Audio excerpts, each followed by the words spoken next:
It is my pleasure to introduce to all of you our first speaker, Patrick J. Linehan. He's been a practitioner of public diplomacy for 30 years, and he's currently the public diplomat in residence here at USC's Center on Public Diplomacy. He's been posted overseas in Finland, New Zealand, Japan, South Korea, Brazil, and Canada. He speaks Japanese, Korean, and Portuguese. From August of 2011 until August of 2014, he served as the Consul General at the U.S. Consulate General in Osaka, Kobe, Japan.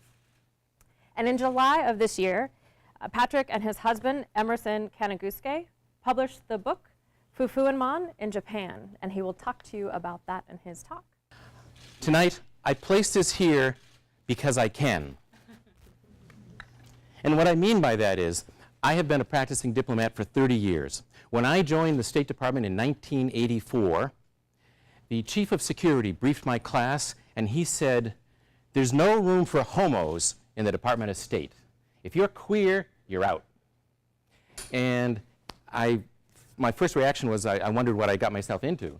And I thought, well, if they have this rule, then surely I must be the only gay person in the entire State Department. Now, I quickly found out that wasn't the case. There were many others out there, and it turned out it was like being in the Masons. You know, like we had a secret handshake, and you'd always look for the badge, and then when we were going out to a new post, somebody would say, "Oh, you're going out to Helsinki. Oh, well, then you want to meet my friend Bill. Bill, you and Bill will have a lot in common." And so there was this code among us. What we discovered at that time was that our government was wildly discriminatory against us, but then so was everybody else. The U.S. government wasn't unusual in this regard.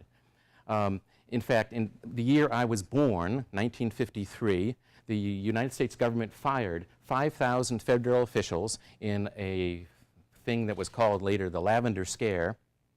They fired 5,000 public officials because they thought they were gay. They didn't even have to be gay or be homosexual, but if the guy at the next desk said, "You know, I think Harry over here is a little funny," Harry might lose his job.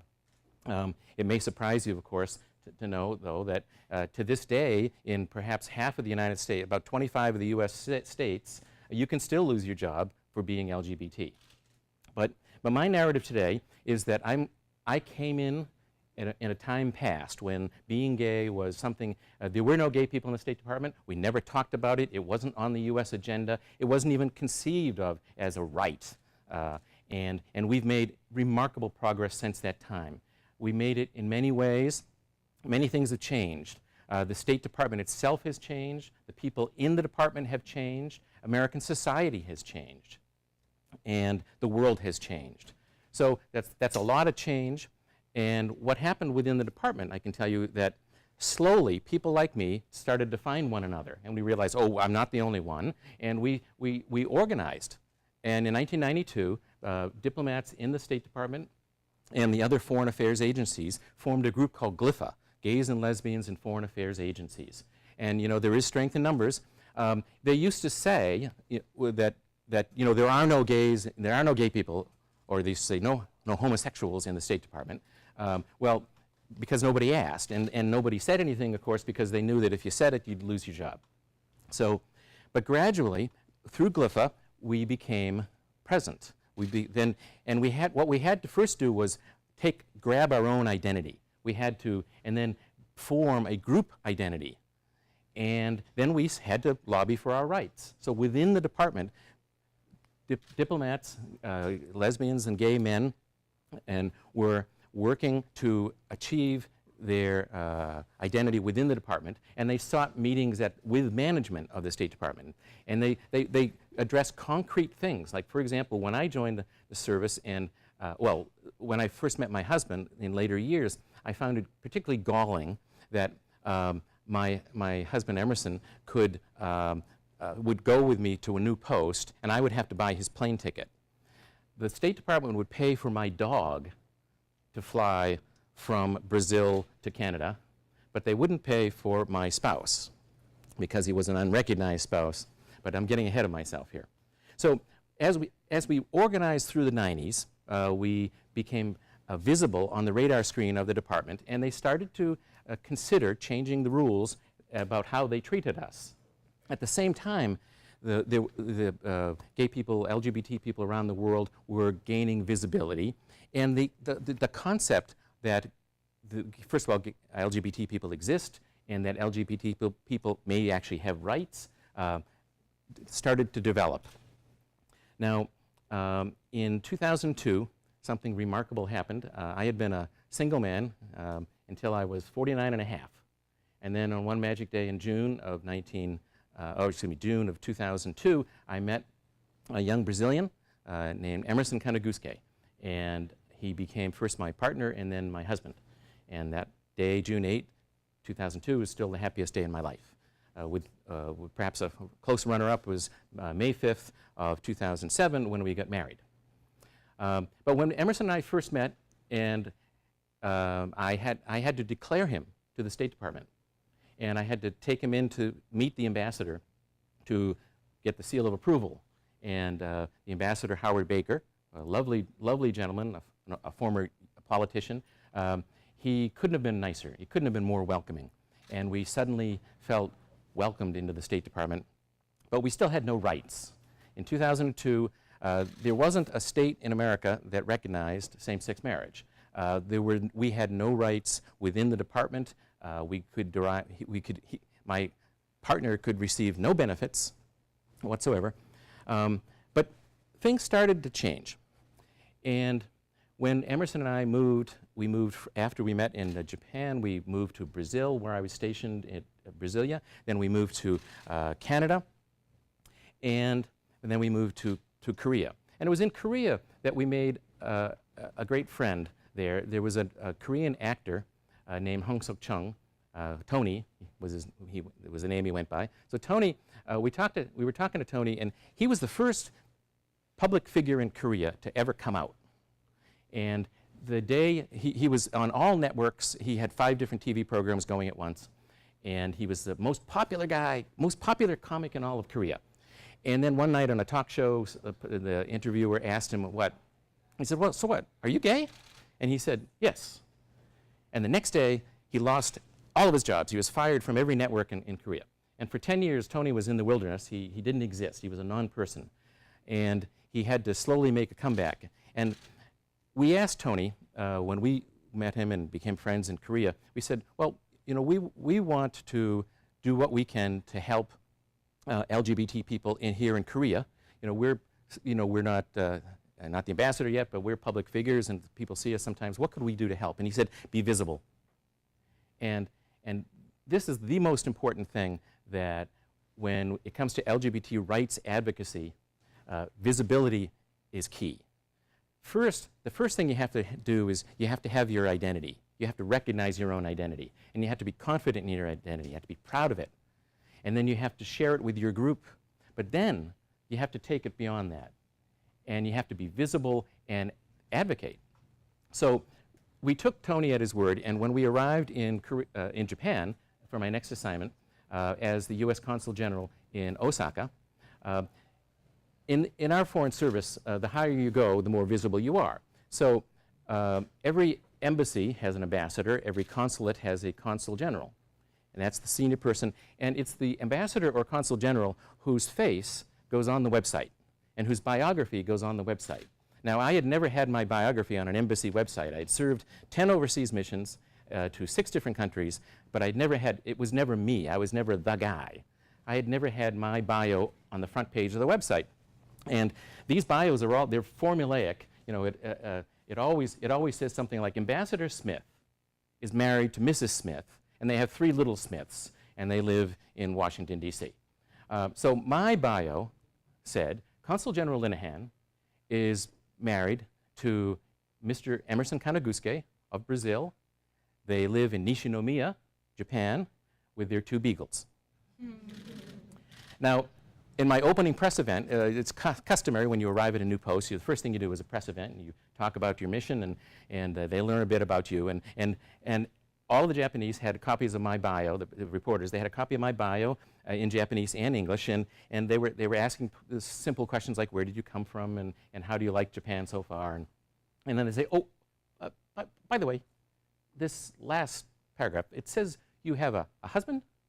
Is that a mistake? I said, no, that's my husband. His name is Emerson Kanagusuke. I got a picture right here. I held a picture up. And so this was a talking point for a little bit. And in the early days, we would meet people and they would say, I've never met a gay couple before. And I say, hi, and now you have. And we both say hello. So we found that by being visible, we were conducting public diplomacy of a very personal nature, but which started to hit home because people recognized we were different. We did one of the very first It Gets Better messages. I think it might be the first It Gets Better message in Japanese, which we posted with It Gets Better, but we also posted it on the consulate website. And in the course of our 3 years in Osaka, there were so many times when we would be at a public event and either a high school kid or a parent would come up and say, we saw your It Gets Better message. And it touched me. One day we were having a discussion. I had a monthly gathering with students called the Consul General's Cafe. And so once a month I had university students. We'd gather around. We'd have questions. One day the topic was leadership. And I was asking students, so what leader do you admire? Who inspires you? And this one student who was usually very talkative wasn't saying anything. And I said, well, Risa, you haven't said anything. Who inspires you? And she said, oh, I don't know if I can say. I'm a little shy. And I said, well, come on, you're among friends, right? And then the other students say, yeah, go ahead, say it. She goes, okay, you inspire me. She said, I saw your It Gets Better message, and I came out to my parents. Another day, after we had posted this message, we were at a public event, and a young guy who was transgender, he came up to us and he said, I'm transitioning from female to male. He said, I lacked the courage to make the change, but then I saw your talk, and it gave me the courage to move forward. So this is why being visible, being clear with a message, having confidence in yourself and in your government, and that knowing that this is now our policy, this is why this is important. Sometimes when I would be giving a talk, I gave talks at high schools, colleges around Japan, and sometimes they would say, does Barack Obama know you're doing this? They say, does Hillary Clinton know you're doing this, or John Kerry? And I said, I'm doing this because they told me to. I have their mandate for advocacy. So with that in mind, and with the idea of public diplomacy in mind, the last thing that happened in our mission there was that a publisher came to us and he said, I've seen so many of your interviews on TV and in the newspapers, and we think there's a book there. So the largest business publisher in Japan, Toyo Keizai Publishing, came to us and said, would you write a book? So we did. This book, the title is, in Japanese, it's Fufu en Man. And some of the Chinese students might recognize the characters. What it says is, this says couple, eternally happy. And it's a visual pun because normally fufu, it's the male fu and female fu. So it would mean, so what this means is a couple of men eternally happy. And this is our story about advocating for LGBT rights in Japan. Because as Hillary Clinton said at the famous meeting in Geneva back in 2011, I believe, she said, gay rights are human rights and human rights are gay rights. The LGBT rights are now forefront in the U.S. human rights agenda. It is part of what we do in the UN. It is part of our interaction with nations around the world. And we recognize the challenge. We recognize that on the one hand, there are countries that are way ahead of us, like Sweden, perhaps, and the Netherlands. But on the other hand, on the other end of the scale, we have the Ugandas of this world, the Russias of this world, where you can be put to death simply for being gay, or you can be imprisoned simply for being gay. So I'm here tonight to tell you that we have come a long way. We have made enormous progress. We ourselves as a country, and the world has made enormous progress, but we've still got a long, long way to go. So with that thought in mind, I'll thank you thanks for listening, and we'll proceed. Thank you very much.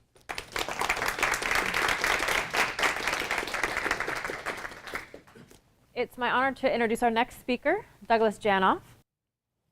Doug is a senior Canadian Foreign Service officer and is currently diplomat in residence at the Patterson School at the University of Kentucky. In 2005, his book on homophobic violence in Canada, Pink Blood, was published by the University of Toronto.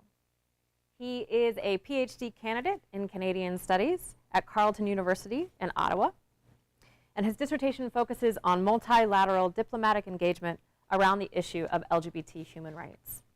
This is actually a very good follow-up because Patrick did a wonderful presentation on the power of bilateral diplomacy, and I wanted to switch gears here a little bit and talk about multilateral diplomacy in the human rights realm. So how does multilateral human rights diplomacy work? Well, it works with international organizations. So we have the UN, we have regional organizations such as the OAS or the Council of Europe. There are also organizations like the Commonwealth, La Francophonie, and in these organizations, human rights is now one of those topics that is debated, and within human rights, LGBT rights inevitably is discussed. So my research is in how LGBT discourse has arisen in these forums, and basically what that tells us about attitudes around the world. A lot of these international organizations also have arm's length commissions that are they have mandates to monitor human rights abuses around the world. So basically what you have is this very dynamic interaction in the multilateral forum between the diplomats, the international organizations, and the civil society organizations that are representing LGBT rights. So basically, what I want to do is just briefly look at a couple of those international organizations. The UN obviously is the most obvious choice to look at. And I'll look at a couple of tools. One is the tool of the resolution, and the other is the Universal Periodic Review. And I'll also talk briefly about the Inter-American Human Rights System, which I had some familiarity with. Before I go further, I just wanted to do a disclaimer and explain that this presentation is reflective of my research and is not in any way representative of the policies of the Government of Canada. I should have said that at the beginning, but better late than never. So let's look at, now Patrick mentioned the monumentous event in 2011, which was the Human Rights Council Resolution 1719, Human Rights, Sexual Orientation, and Gender Identity. So it was the first of its kind in an international forum, adopted on June 17th, 2011. And the preambular, which are the beginning paragraphs of the resolution, talks about the fact that this sort of violence takes place everywhere in the world. And in the operative section, which attempts to try and create some action around this, there is a drive towards having a study on homophobic and transphobic violence. So when I saw this, it seemed fairly innocuous. It seemed fairly straightforward. It seemed, in my experience in living and working in many countries, I know that violence against LGBT persons is very prevalent. And yet, this was a very divisive situation. So I wanted to just show you how the people voted. So the member states that voted in favor are on the top list, against on the second list, and then the abstentions. Now, this isn't every country in the world because this only represents the countries that were represented in the Human Rights Council.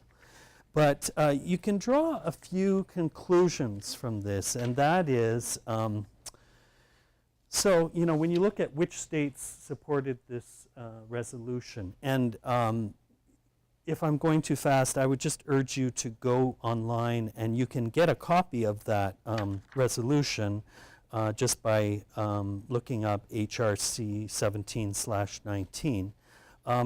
But you see here that all the Latin American states voted to support this resolution.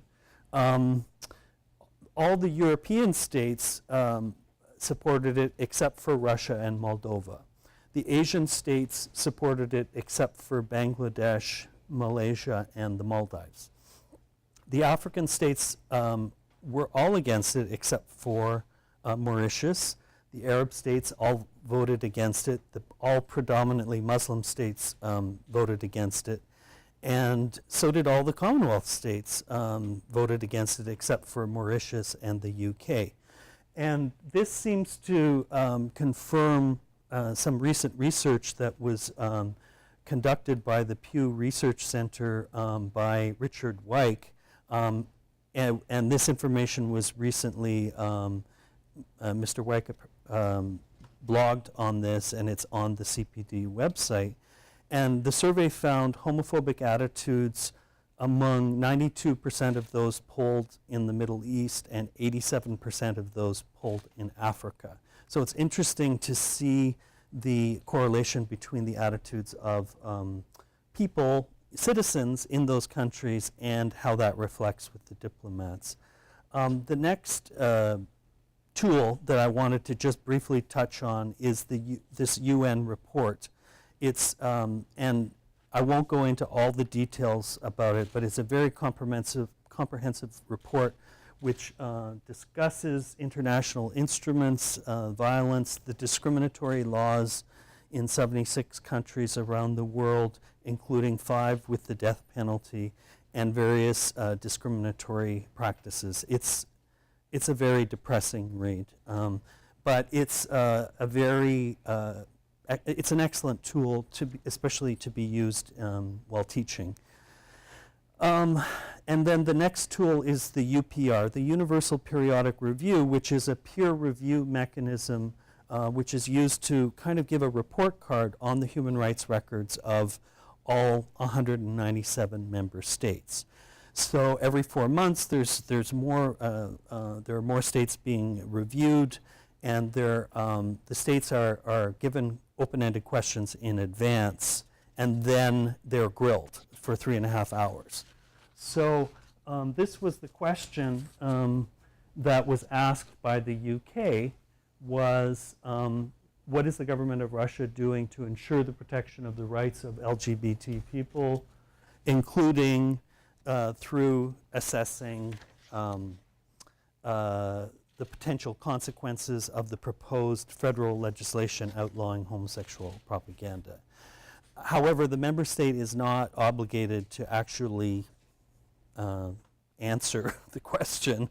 But even so, it's out there. The question is out there, and I think that it's really important for this discourse to be analyzed. It's now in the public forum, and there are now there are hundreds of countries now that are being asked about their records on LGBT rights. I just wanted to just quickly finish by talking about some of the Caricom laws. So in the English-speaking Caribbean, there are 11 English-speaking Caribbean countries that still criminalize homosexuality. In Guyana, it says everyone who commits buggery either with a human being or with any other living creature. And in Jamaica, and that's life in prison. And in Jamaica, it's an unnatural crime, the abominable crime of buggery committed either with mankind or with any animal. And in Dominica, this is an interesting case because if buggery is committed by a minor, and I highlight that in the last section, and if the court thinks it fit, the court may order that the convicted person be admitted to a psychiatric hospital for treatment.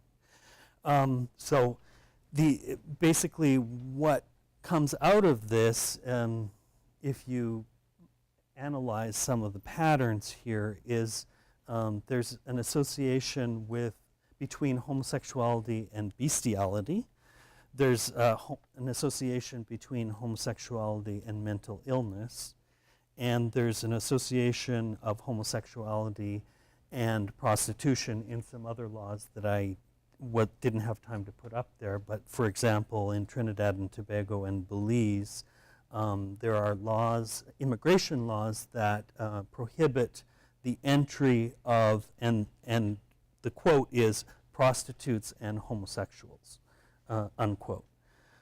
So there's this association between those two unsavory elements.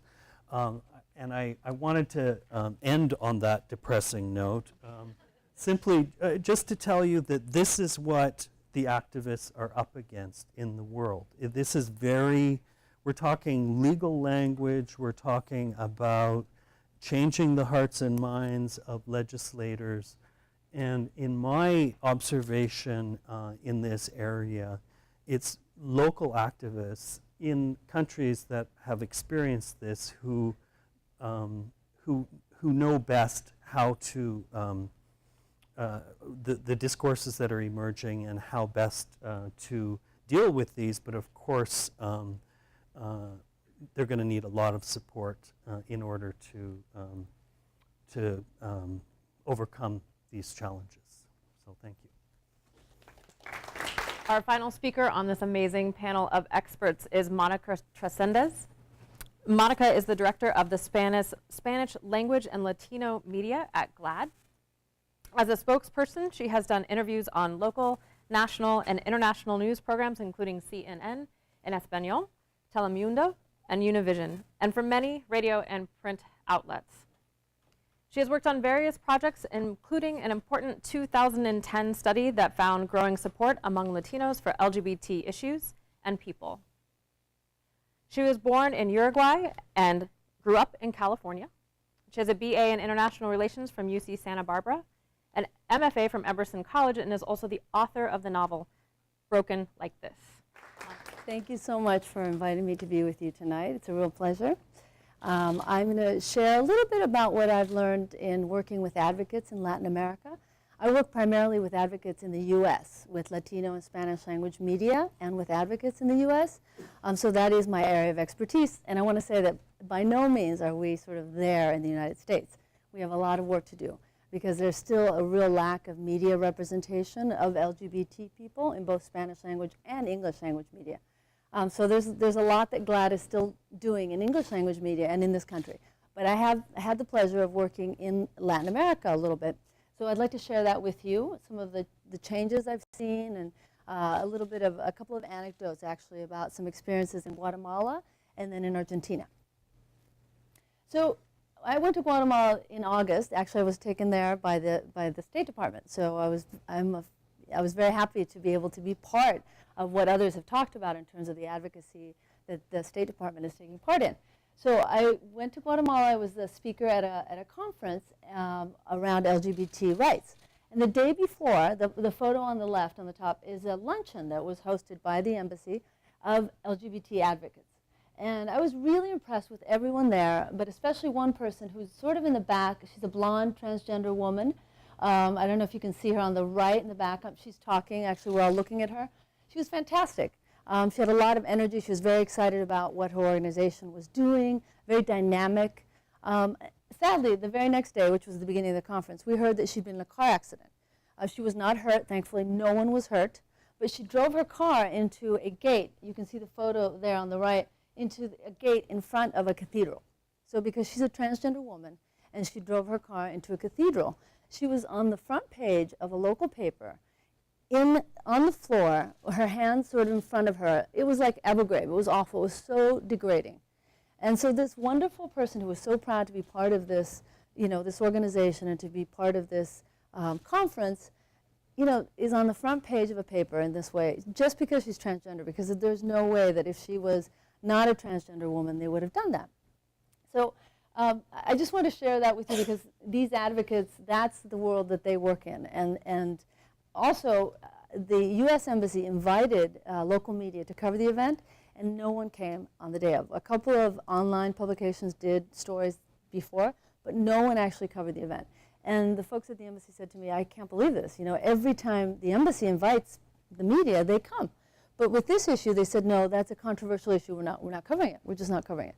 So, that sort of, we're just not covering you because who we are, your LGBT people, are a, quote, controversial issue, was, a little bit eye-opening for me in the sense that, here in the United States, at least we have options. We are able to work with media, and in many other countries in Latin America as well. Whereas this whole just, we're not covering you was a little bit surprising. So I sort of going to talk about, this is very general, it's not scientific in any way. It does not include all the countries in Latin America or Central America or the Caribbean. But some of the countries that I've worked with, I've sort of grouped them into three where they're relatively fair and accurate coverage, which is Argentina, Uruguay, Mexico, Brazil, Chile, Colombia, and Peru. And again, not always. There are plenty of times in Mexico, in Uruguay, and Argentina where the coverage is awful. But generally, there's fair coverage, and there isn't this sort of like, we're just not covering you attitude. Then a sort of mixed bag is Costa Rica, Puerto Rico, Venezuela, Ecuador, Paraguay. In Ecuador, actually, some advocates, led by a transgender advocate, were able to get this La Pareja Feliz, which was a comedy show. They were fined, I think, $100,000 or over $100,000 for degrading LGBT people, women, for racism. It was a pretty awful program from what I understand. I didn't see it, but it was degrading of a lot of different folks. But led by this activist, they were able to get a fine because, of the way they portrayed people. And then struggling, Dominican Republic, which has an openly gay ambassador, Wally Brewster. He's done so much in his role to create a discourse. But of course, that's come with some backlash from evangelical churches, from different folks. It's been tough for advocates in the Dominican Republic the last few years. Belize, Guatemala, Panama, Honduras, and Haiti. So I'll talk a little bit now about some of the things that have created the debates. And sometimes if it's introduction of a law, perhaps the law doesn't pass. If it's a court case or a debate, it's not always successful, but it's opened up the door for media coverage. So it's created an opportunity for advocates in different countries in Central Latin America to talk about these issues. So up on the right, on the top is in Argentina, the first couple to get married in Argentina, and then in Uruguay, a couple who adopted, and then Vargas Llosa, the Nobel laureate, who came out in support of marriage equality and wrote a very strong essay a few months ago, I think it was in August, about his support for marriage or relationship recognition in Peru.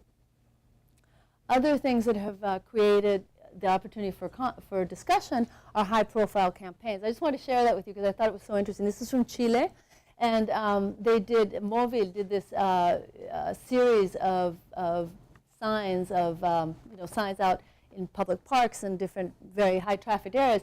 This says, "Y si nace homosexual," so happy couple with a pregnant woman in the belly and joyous moment. And the question is, and if he's gay, will you still love him? So that's the question that's asked on the bottom there. And they did several of these. I think there were 4 or 5, and they were equally interesting and really just sort of captured people's attention because of the images and the words. So there have been a lot of campaigns like that as well in Central America and Latin America, where folks are really trying to do something, especially with social media, to get people to talk about LGBT issues. Sadly, things like the murder of Daniel Zamudio on the right in Chile have also been an impetus for change. As a result, they passed hate crimes legislation in Chile. Daniel Zamudio was a young man who was killed in 2012 by neo-Nazis because he was gay. And they wrote, homophobic words on his body. It was horrible, horrible. And I wanted to talk about, in addition to violence, another sort of challenge is the rise of the evangelical churches in Latin America. Not all of them are anti-LGBT, but there is a strong strain of anti-LGBT sentiment in a lot of the churches. In Brazil, as you can see, 5% of the population in 1970 identified as evangelist. It's at 22% now, according to The Guardian. That's quite a jump.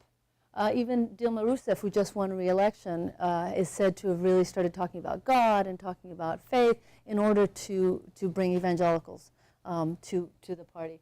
And in fact, a lot of the folks in the human rights organizations, the state ones, are now evangelists. And there's been a real problem in terms of them acknowledging LGBT issues. So it's been an interesting change in Venezuela as well. This has been the case in the Dominican Republic and many countries in Central America, but as well in Brazil.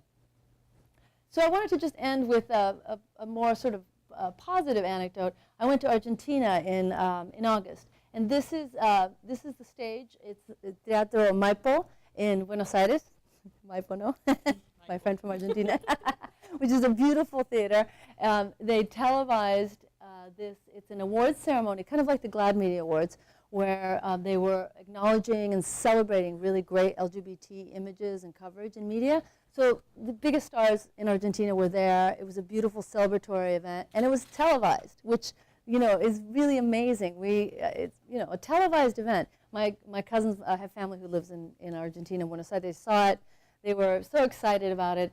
I think that has come as a result, though, of folks like the people in Guatemala, like the folks who are every day are in the Dominican Republic and in all countries, who are like Florencia Trinidad on the left is a transgender woman. That's her husband. Those are her kids. And she's been incredibly vocal and visible in Argentina. Everybody knows Florencia. Everybody knows her story. She's faced some incredible discrimination along the way, but she's tough. And she is sort of, what a lot of folks aspire to be able to be as open as she is and enjoy her family the way she does is amazing. And so thanks to her work and the work of so many advocates in Central and Latin America, things are changing. But as we know and we'll discuss, there's much, much more to do. So thank you. Well, I promised the team that I would start out with a hardball question. So wanting to get the conversation going and getting it going from a multifaceted perspective. So my question to all of you, so in a recent Pew polling, we're still at about 56% of the global population. That was a poll that hit about 40 countries. 56% of people still think that homosexuality is immoral. So when you are out in the world and you're doing this work, you're doing public diplomacy work, you're doing media work, and you're confronted by people who want to debate the morality or even the existence of homosexuality, and you're advocating for LGBT rights on the other side of that. How do you engage that conversation, that multi-sided conversation? So I'm asking both for strategies. I want to know some actual strategies, and also how you do your own self-care in those contexts. I can start if you like. I mean, one of the strategies we use in the United States is it depends on the faith, first of all. It depends entirely on who the person is. And if they really are very anti-gay, then it's very hard to talk to them. And I try really not to engage. I just say, very nice to meet you. You have your point of view. I have mine. Very nice to meet you. Goodbye. But if I'm on a radio show or something and I get a call and someone calls in, which I'm willing to do because I'm an advocate, I'm fine with that. I don't, when I have community folks do interviews, I don't let them take those calls because it can be upsetting. It doesn't upset me personally at all. So I just sort of try to be very respectful to the person and acknowledge their faith. Again, if they're a hater, it's hard. If they really hate all LGBT people, it's very, very hard. I don't really try to convince them of. But I'm also aware that I'm, in the media context, that you're talking to the people listening or watching. You're not talking to the person who hates you. One of the things we always teach is that if someone hates you, well, in any media, you're not talking to the person there with you. You're talking to the people in the audience. And they don't hate you, so don't get angry at them. So I train people, like, if you're going to get angry, don't get in front of a camera. Do not ever, because it's so counterproductive. But generally, let's say it's a person of faith who just, their faith really tells them that it's a sin. And they're truly a good person and they want to understand. Then I just try to explain that I know a lot of people of faith who are Catholic, very Catholic, and who are also supportive. It's not either or for them. And I just say, those are the people I know. I certainly can't change another person's faith. You cannot, not loud enough. You can't change another person's point of view, and you can't discuss their reading of the Bible. You cannot have a debate about their reading of the Bible, but you can try to explain to folks that there are a lot of people of faith who are people of faith and supporters. I mean, those are sort of, I hope that helps. Well, I would say, when it comes to questions of faith, when somebody tells me, you know, your marriage is against my religion, and I would say, well, your religion has nothing to do with my marriage. I mean, my religion has to do with my marriage, but you know, but on this question of advocacy in differing situations, I mean, I've represented the U.S. in 6 different countries, and I haven't been to some of the most dangerous and difficult countries, but in our advocacy, the nature of advocacy was different in Korea than in Japan than in Brazil, and I think you do what you can where you are. Obviously, I can't get up and I couldn't give the talk I just gave if I was at the U.S. Embassy in Russia, or it would be a very closed group if I did. So you don't, our diplomats around the world are all advocating for the same policy. The U.S. policy is very clear, advocacy for LGBT rights, for equal rights, human rights, and that's very clear. But I have a good friend who is the public affairs officer in Kenya, and he said, well, you know, what he can do in Kenya is very different from what I could do in Osaka, Japan. And that would be the case for the PAO, the public affairs officer in Uganda as well. So you do what you can. You don't get yourself killed, but in many countries right now, the best form of advocacy is quiet liaison with the local leaders on the issue, but we're actually doing them a disservice if we out them or make too much of a public issue of it while their lives are in such jeopardy. I agree that quiet diplomacy is the way to go in our field, and so I think, like Patrick was saying, it really has to be practiced on a case-by-case basis, and not just country by country, but also individual by individual. One thing that I find that's challenging in the field of diplomacy is the question of status. So you go to a country accredited as a diplomat, and whether you like it or not, people are going to defer to you. And what's difficult about that is they may hate the fact that you're gay, but they're going to defer to you, and they're going to be nice to you, and they're going to say all these nice things to you. And so very often in those more official contexts, more formal contexts, you don't really get a sense of where people stand. And it really is in a offline, in a more informal situation where you can maybe transmit a few key messages. And I always like to say, it's just good to lead by example. To me, that's the best strategy. And I think that helps also with the question about self-care that you mentioned. It can be a lonely life, and it can be very isolating in situations where everyone around you that you see is in a certain pattern, social pattern.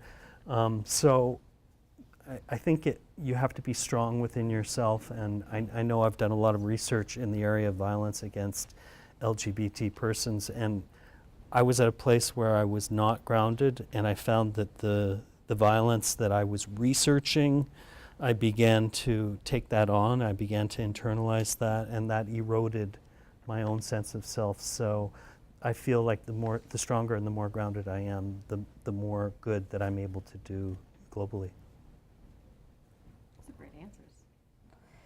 So a couple of you already touched on the issue of faith and that relationship of faith and the tension that is there with LGBT rights and politics. So Patrick, I'm going to direct this question to you first, because the United States has a tradition of wanting to keep church and state separate. Yes. And that's not true of countries around the globe, all countries around the globe. So when you travel, and you're representing the United States in that separation of church and state, how does the interplay of LGBT issues, rights, and religion impact your approach? Well, I don't tend to talk much about religion, honestly. I mean, as a U.S. diplomat, it's my job to advocate for U.S. policy. U.S. policy is very clear about human rights, and we don't pick winners and losers vis-a-vis the religions of the world. You know, that we're pro-Buddhist or, you know, whatever. I mean, so I don't tend to talk much about that. I speak about myself as a gay man. I speak about my government as a government that supports the rights of people who are different, and everybody should be treated equally, and that's the way I speak. Great. Do either one of you want to comment on the difficulty of distinguishing religion from politics when it comes to the intersection of LGBT human rights? I wanted to pick up on an issue that you mentioned regarding the rise of evangelical religions in Latin America, because I've spent a lot of time there in the last while, and I can see that impact growing, and it really is making a political impact. I was in Asunción in Paraguay for the General Assembly of the Organization of American States last June, and I was struck by the presence of evangelical Christians that were protesting about basically they were anti-LGBT rights, anti-women's rights, anti-choice, and it was interesting because over the years I've seen that transition, and in the early years I associated NGOs and non-state actors as the ones that were, you know, supporting the marginalized groups, and now I'm seeing these other groups that are emerging that are creating a counter discourse. And so I guess what I think is really important to examine is the role of of the United States in all that, because from what I understand, and I'm not an expert in this area, but a lot of the those popular evangelical movements which create a lot of controversy are actually funded by churches in the United States. So I think rather than being you know, armchair global observers from the United States, perhaps one great contribution we could be making is looking at the links between what is happening in this country and how that impacts homophobic discourse in the rest of the world. Well, in fact, recently there have been some very good documentary films about U.S. missionaries, the effect they're having in Uganda, for example. A Human Rights Campaign has just issued several reports about the negative impact of U.S. missionaries, evangelicals working in different parts of the world, Latin America and Africa. And in fact, the State Department's human rights reports talk about this. We don't hide the fact that these are Americans, but and we call them to task. We, as a government, though, still stand very strongly on the side of human rights, and for clearly indicating when this kind of evangelical advocacy is having a anti-human rights effect. Well, I have done a lot of that as well. Call attention to the fact that it is a lot of anti-LGBT folks, faith evangelical leaders who are coming from the United States, going there, going to Uganda, going to various countries, and leading these anti-LGBT efforts. They're exporting homophobia and making a lot of money at it too, because Exodus, the program that promised to change people, that I think was marketed in many ways in Latin America and Central America, you know, exploiting people who are desperate because they can't accept themselves or because they have kids who they think are gay or transgender and they can't accept it, so instead they pay for these programs, which are completely failed, and several of the leaders in this country have said that admitted they've failed, apologized. Some of them have come out as being actually gay, not ex-gay.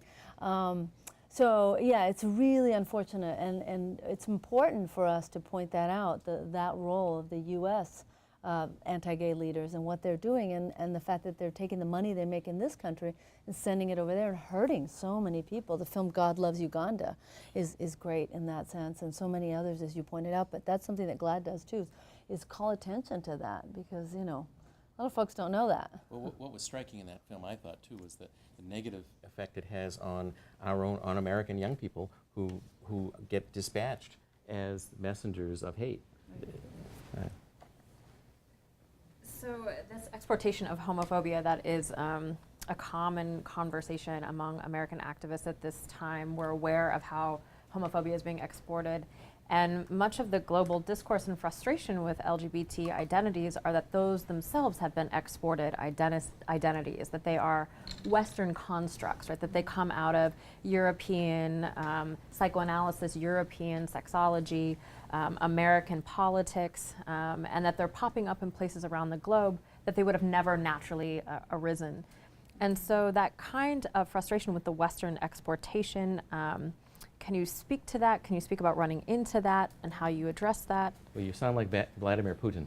I mean, that's what Putin says. That's what the leaders in Uganda. That's what they say. This is an American export. It's cultural imperialism or social imperialism, but it's not. We know very well that LGBT people are found in all societies, over time, at all times, and how they're recognized, how they're treated varies dramatically, but we know that our people are present pretty evenly around the globe. It's awful. It makes invisible the people in those countries who, many of them have been fighting for many years. Many of them are, you know, in their 70s and 80s, and they have always been from that country, and they happen to be gay or bisexual or transgender.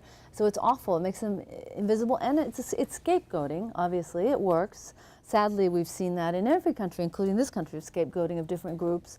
And sadly, it works as a tool. It makes everyone focus on this group of people. They are terrible. They are the ones who are bringing every problem, whether it's lack of jobs or poverty or what have you. It's the fault of the LGBT people. And so that's what you see in a lot of countries. And it unites people in hating one group, which is, again, of course, horrible. And so it's very, very difficult to combat, because it does seem to be used as a successful tool by some governments. It's a very Orwellian construct to discriminate against people by simply saying they don't exist. But anybody of a certain age, I mean, I'm 61, okay, so anybody my age in America remembers that before there weren't gay people on television. There were no LGBT school teachers or people in the army or military. Just nobody was visible, nobody talked about it, and yet they were there. And visibility in those countries in media is incredibly important. But of course, it's so challenging. I've talked to so many advocates from different countries who tell me, you know, it's state-owned from different Eastern European countries. They say, but media is state-owned. How do we get into media? So it's really challenging, because yeah, when you're invisible, it's so hard to create visibility. Right, but in the old days, there wasn't the internet. That's so true. there wasn't that ability to create counter images. So what I've seen with young people in other countries is that they actually they know that they're not getting a balanced representation in their own media, but they're able to balance that with access to images and representation in other parts of the world. So I think that the key here is to look at the linkages between different social movements that are essentially trying to overcome similar problems. Like the women's movement experiences similar challenges, where you have this clash between the cultural relativism argument and the universalist human rights argument. So I think that, and I mean, so the same arguments are going to be made about, you know, women should be more traditional. These practices are part of our culture, and the Western culture shouldn't be. So I think the key there is to look at how different marginalized groups, in addition to LGBT people, are experiencing the same things, and to pool strategies. We're about to turn to questions from our audiences, both online and live. And as we make this transition, as an outsider, it's my observation that the work of public diplomacy, the wisdom of it, is to make a kind of personal relationship to heal a kind of global relationship. So if you're working with one person from a country, you get to know them, that creates an intimacy, that creates a softness, and that then expands into a greater warmth for international relations. And it seems to me that that's the exact same wisdom that's behind coming out as LGBT. So being that face, being that person that becomes a kind of representative of the community, and that creating that personal relationship becomes a way to do the social activism. And I'm wanting you all to comment on this. I disagree with that approach, because it kind of lets straight people off the hook then. It's sort of this idea that, you know, we LGBT persons have this personal responsibility that we need to be open and out, and if we can somehow do that, then we are going to sway the hearts and minds of people in the world, which is great. I mean, but there's I have lots of LGBT friends that are not necessarily doing that. But I think all of my fellow citizens, I feel like I share values with many of my public citizens, and so I want everyone to step up. You know, I don't want to be the token gay guy in the mission that gets sent to that meeting. I want all my colleagues to go so that they can advocate for me, just as I have been advocating for the rights of women and for other social issues. I agree, non-gay people are not off the hook Yeah. by a long shot. Allies are hugely important, and they are stepping up. But you know, one of the most famous dictums of public diplomacy was stated by Edward R. Murrow, who was once the director of the U.S. Information Agency, but a very famous journalist. And he said all real diplomacy is conducted at the last 3 feet. In other words, arm's length. In other words, person to person. And that's what diplomacy is about. Whether it's public diplomacy or government to government diplomacy, it's still about two humans about an arm's length apart, engaging and in a true, honest interaction. And we're always advocating in some way or another, and we are who we are. I think if you behave with integrity, the integrity of who you are, then we are, straight or gay, I mean, we are performing our role. But at the core of it all, it has to be respect.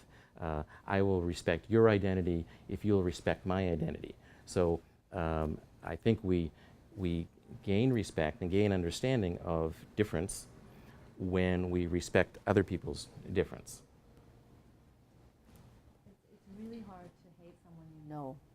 That's sort of, that's just the fact of it. You know, you're talking about public diplomacy, media is a form of diplomacy, obviously, as well. And the camera, I would argue, is also 3 feet away. So when you talk into a camera, you are entering someone's home, because that camera is CNN or national, international.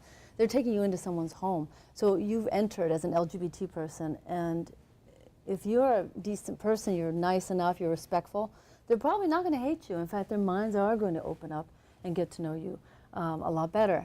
And so media is an incredibly important tool, and I do think that personal interaction is hugely important. But are they liking you because you're an LGBT person, or because you're a CNN journalist? And so we get back to questions of hopefully they're status liking again. me for being intelligent and for being likable, and they can relate to me. And they happen to now know that I'm also a lesbian. So they may have had prejudices about lesbians, but now they realize that who I am is actually different from the prejudices and the stereotypes I have, because people carry around so many stereotypes. It's a very homophobic world in this country as well. People have all these ideas about who gay and transgender people are and what we're trying to do, and all kinds of nefarious, plots. As soon as they get to know someone, if they're an open person, those prejudices, I think, go away because they see that those aren't true. They're just stereotypes. And as a U.S. diplomat overseas, or a Canadian diplomat, or any diplomat overseas, it is still possible to be the first gay person that somebody from that other country has ever met. And it depends where you are in the world, of course, but it's still possible out there that you will be the first to have said hi and been a human being to that person. So I'm really enjoying getting my questions answered, and I want to offer this opportunity to everyone else in the room. Would anyone like to ask our panel a question? Yes. Do you think that legal improvement and legal recognition that we've seen happen in some countries, do you think that that could go backwards? Or do you think that now that we got to this point in these countries, that's it, that we've conquered this and it's not going to go back?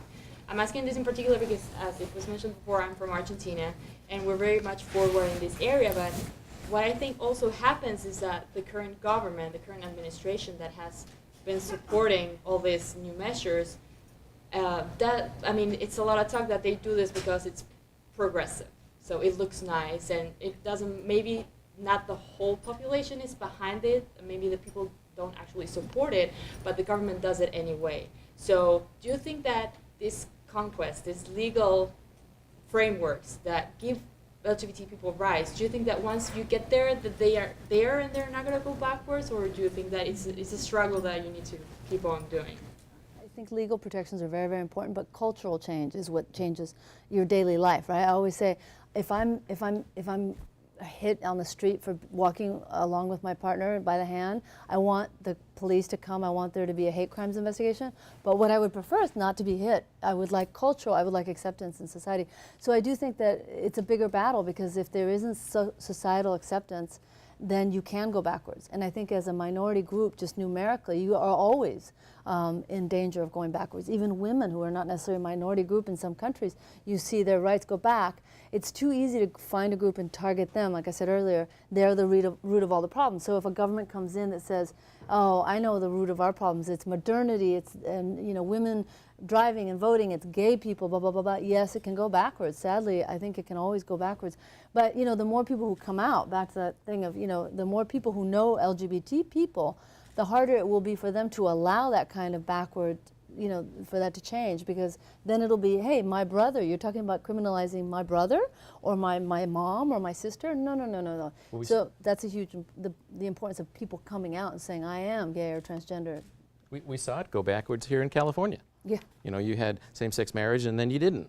And you had to fight to get it back. And I think that ultimately the wisdom and the justice of it prevailed, but I don't think the struggle for equality will be over for a long time. I mean, we know it's very uneven within our country, from state to state. Equality and same-sex marriage is spreading.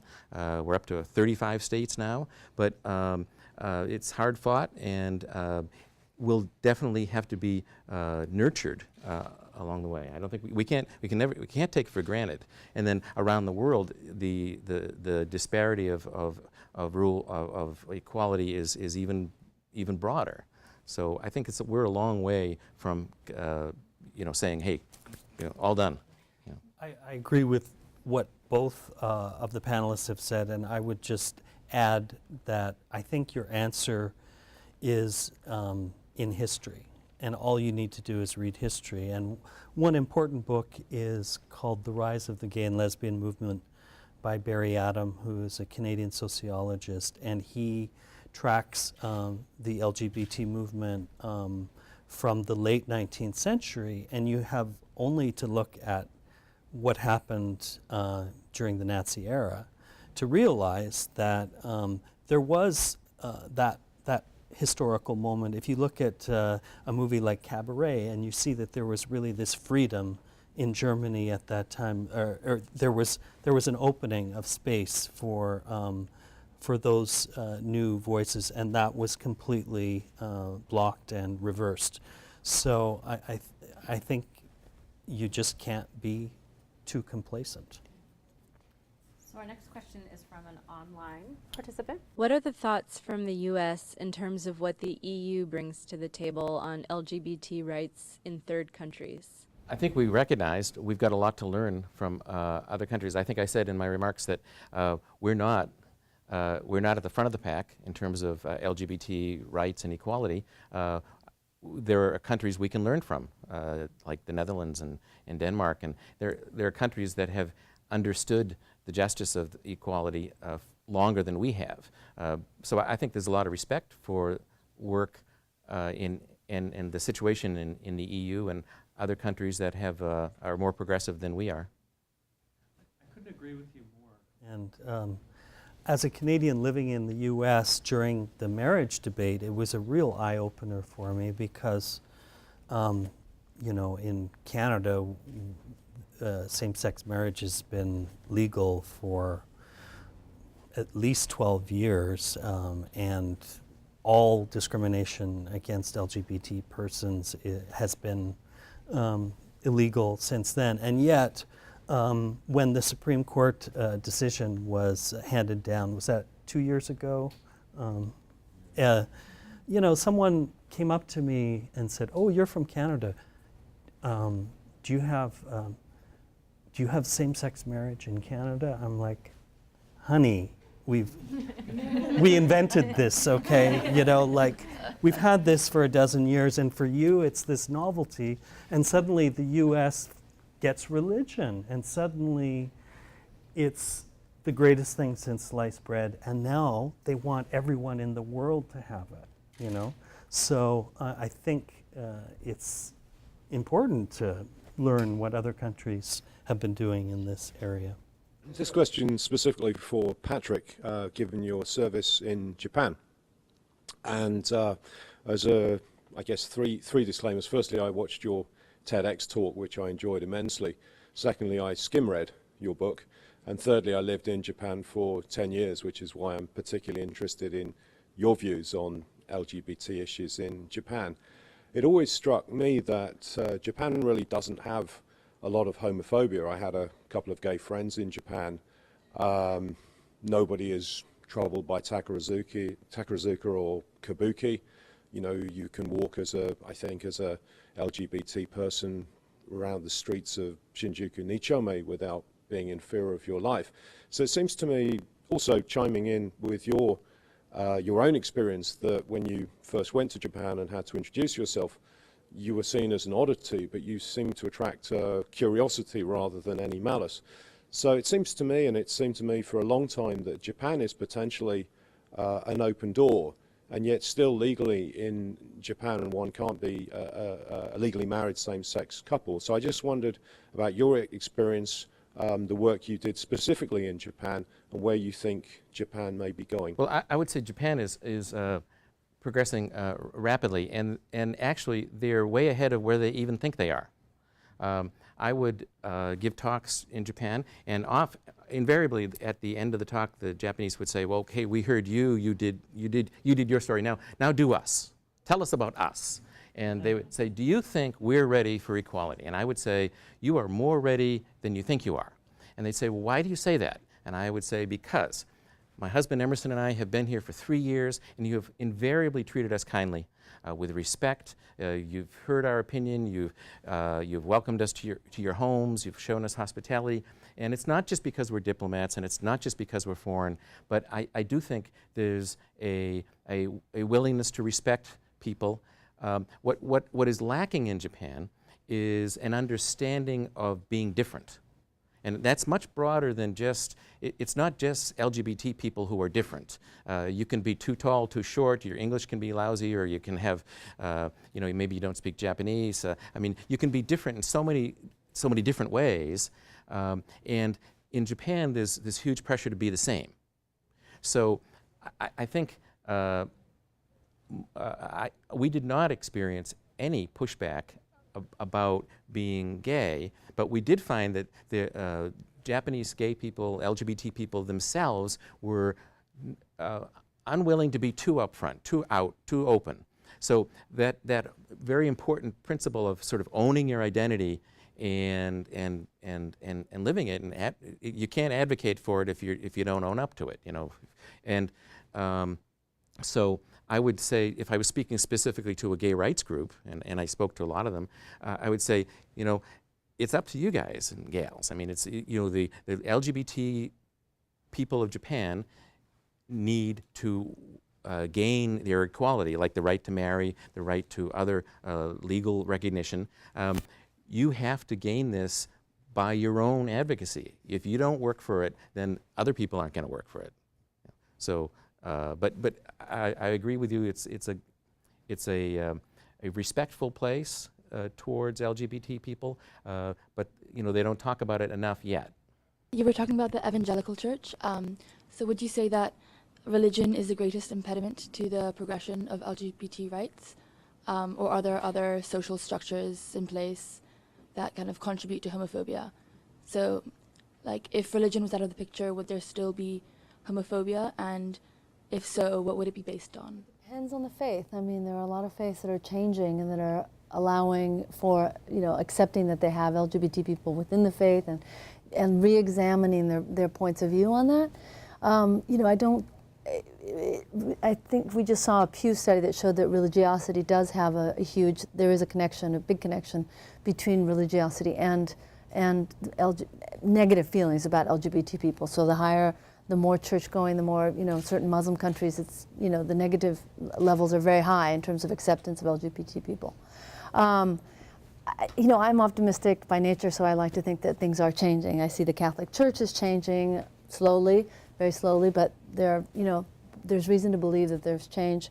So, you know, yes, it is a problem, of course, that too many faiths rely on anti-LGBT feelings to bring together their congregants. It's a huge problem.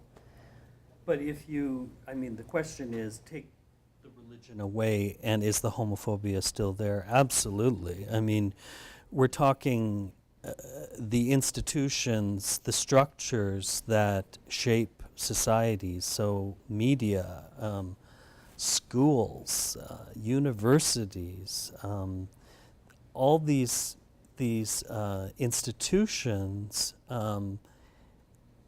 have their own homophobic discourse, which actually doesn't have the word God in it. I mean, you look at the laws on the books in so many countries, and it doesn't say this is, you know, necessarily a crime against God. They're just saying this is a crime. So I think religion can feed into the discriminatory practices, but it's a structural problem. Those structural issues need to be addressed really from the bottom up. That's the only way there's going to be change. I would say religion is not the problem. That there are many religions around the world and that show respect for other human beings and that teach love, teach respect. I mean, I think that's what Jesus was all about, love. And yet it gets distorted. And so anti-LGBT, homophobic ranting and advocacy to the point of death, you know, kill them all, imprison them, this kind of advocacy, whether it's coming from an evangelical minister or a group of thugs in Moscow who beat up gay people on the streets, I mean, no matter where it comes from, that kind of immoral violence is what it is. And so I would say religion's not the enemy here. Some people use religion or faux religion, they pretend it's religion, to harm people, to hurt people, to hate people, and then that's the enemy. My name's Andre, and I work with the International Lesbian, Gay, Bisexual, Trans, and Intersex Association.